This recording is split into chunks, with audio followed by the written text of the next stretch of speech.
Thank you, Greg. It was a pure political theater on Capitol Hill this morning when, in a surprise move, the president's son, Hunter, showed up at a House Oversight hearing regarding the first son being held in contempt of Congress. Gentlemen, time's expired. Chair recognizes Ms. Green from Georgia for 5 minutes. Thank you, Mr. Chairman. Excuse me, Hunter. Apparently you're afraid of my words. Whoa! Oh! Here's a look at Hunter Biden moments after he arrived with his lawyer, Abby Lowell, and financial supporter Kevin Morris as the committee started marking up the contempt resolution. Republican representative from Georgia, Marjorie Taylor Greene, as you heard there in the video, reacted to Hunter Biden's entrance interruption, citing rules regarding witnesses. Here's a look at Hunter leaving the committee hearing. Democrats tried to get the committee to let Hunter testify in public, but Chair James Comer made it clear the first son will testify regarding his family's business dealings allegedly involving influence peddling will be behind closed doors, where hundreds of questions can be asked, not the 5 minutes allowed each member during a public hearing. Hunter Biden's art dealer, Georges Burgess, testified Tuesday that there was no collaboration with the White House on an ethics pact for buyer anonymity, contradicting previous claims as reported by the New York Post. Burgess revealed that Hunter knew about 70% of the buyers, including Elizabeth Hirsch Naftali. Burgess also confirmed personal interaction with President Biden during his representation of Hunter. The House Oversight Committee is investigating potential corruption involving the president and his son's art deals. Oversight Committee Chairman James Comer on Newsmax criticized the White House for alleged deception. When we brought Burgess in, as you know, we're doing the depositions now. That's the phase we're in this investigation. He said he's never communicated with anyone from the White House. He doesn't know anything about any ethics laws. So this is another example of the White House lying to the American people about the shady business schemes of the Biden.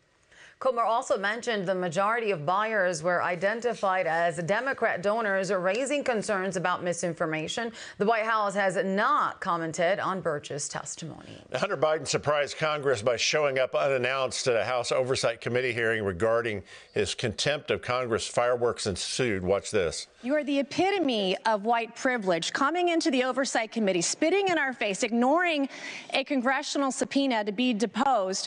What are you afraid of? You have no to come up here and... Mr. Chairman, point of inquiry. Mr. Chairman. Chris Ann, Hunter Biden left the chambers when Marjorie Taylor Greene was about to speak. So why the political theater from Hunter Biden today? Well, I mean, the whole thing is political theater. I mean, we have to really understand Hunter Biden coming before Congress is not a criminal trial. Congress is a political body. A congressional hearing is a political theater. You're not going to get anything better than politics and political theater when you're trying to bring someone accountable by politicians. If Hunter Biden is really going to be held accountable, then he needs to be up on criminal charges at the state and local level for any crimes he committed. New Jersey's Democrat senator, who is facing a federal criminal corruption case on Tuesday, called it, quote, outrageous and unprecedented. Bob Menendez went on to suggest on the Senate floor that it was an attempt to remove a key voice blocking some of President Biden's initiatives. The sensationalized allegations are now creating a rising call for my resignation, despite my innocence, and before a single piece of evidence has even been introduced in a court of law. The United States Attorney's Office is engaged not in a prosecution, but a persecution.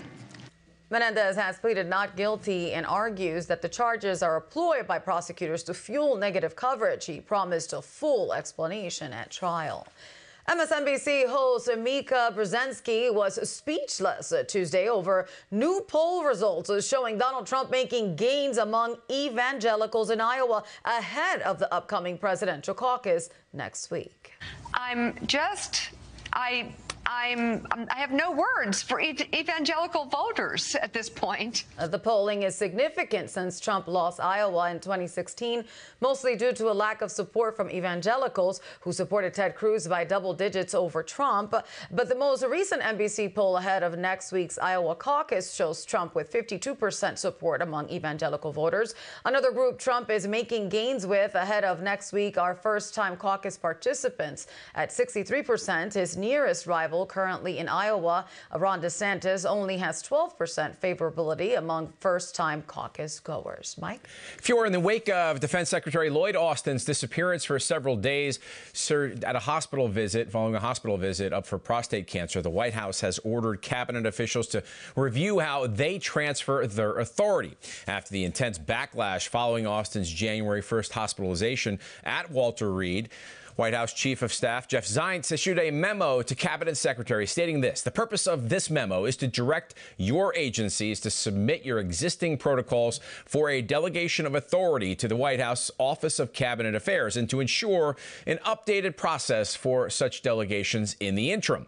White House National Security spokesperson John Kirby said Austin would receive the president's support, but the situation was not optimal. It's not the way this is supposed to happen. The president understands that, and that's why he wants the chief of staff to take a look at processes across the administration and agencies here, and that's why DOD is also looking at their own procedures to make sure that that doesn't happen again. Austin released his own statement saying, "I recognize I could have done a better job ensuring the public was appropriately informed. I commit to doing better."